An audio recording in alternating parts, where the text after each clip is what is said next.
આપણા ભારતમાં આપણા જેવા માણસો કેટલા આવ્યા છે ને કેટલા ગયા છે કોઈ પાર રહ્યો છે? કેટલાય મોટા મોટા પાર ને એવડા એવડા મોટા માણસો આવીને જતા રહ્યા. આ આ પૃથ્વી હે ને કોઈની નહીં થવાની.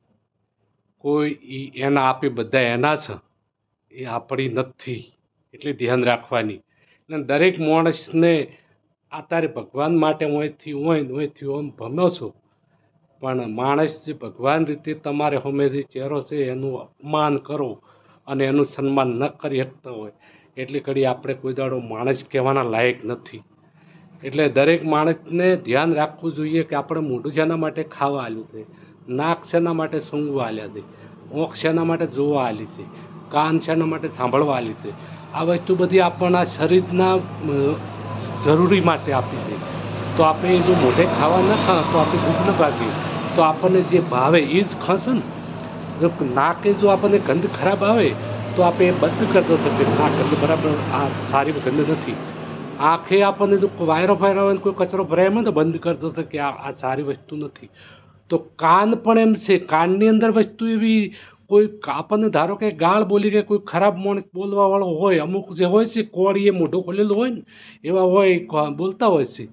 એટલે દરેક માણસને એનું સન્માન કરવું જોઈએ કે હવે ધારો કે કૂતરું ભહે છે આપણને ગાળ બોલે છે પણ આપણને ખબર નહીં કે ગાળ બોલે શું છે, તો આપણે એને કોઈ કહેતા નથી, હેડ્યા જશો ને. અને જો આપણે એને અમે એ રીતે કરો તો એ શું કહેવાય?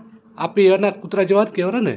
પાગલ હોય ને પાગલ આપણને ગાળ બોલે ને પાગલ અમે આપે ફેર ગાળ બોલો તો એ તો પાગલ હતો એટલે ગાળ બોલી, પણ આપણે તો પાગલ નથી ને.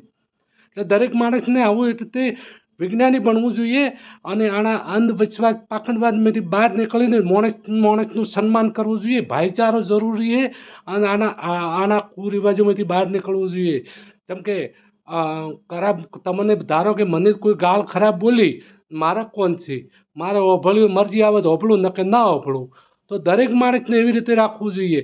આપણે એને મને ગાળ બોલી મેં ના ઓભળી તો એ એને કદી જ રહી, કારણ કે બોલી એને એના પાસે જ રહી ને. મેં વસ્તુ એ હાલતો તો મેં નથી લીધી તો એના પાસે જ રહી ને. તો દરેક માણસને આ વિચાર રાખી અને હેડવું જોઈએ ને. ભાઈચારો જરૂરી છે, આવો કોઈનો વિખવાદ કરવો નહીં. અને માણસ એક જ સમાન છે, કોઈ માણસની અંદરમાં કોઈ ફરક નથી હોતો, પણ વિચારો બદલવા પડશે. આવા જે અમુક રાક્ષસી વિચારો છે ને અને અંદર મગજમાં જે ખરાબ ભરભર કરે છે ને એનાથી દૂર રહી અને ખુદના વિચારો પ્રગટ કરો, ખુદનો દીપક પ્રગટાવો અને આપણો દેશ આગળ આવે કઈ રીતે એ રીતે વિચારો. જય ભીમ, નમો બુદ્ધાય. આ વિડીયોને લાઈક શેર કરજો આગળ.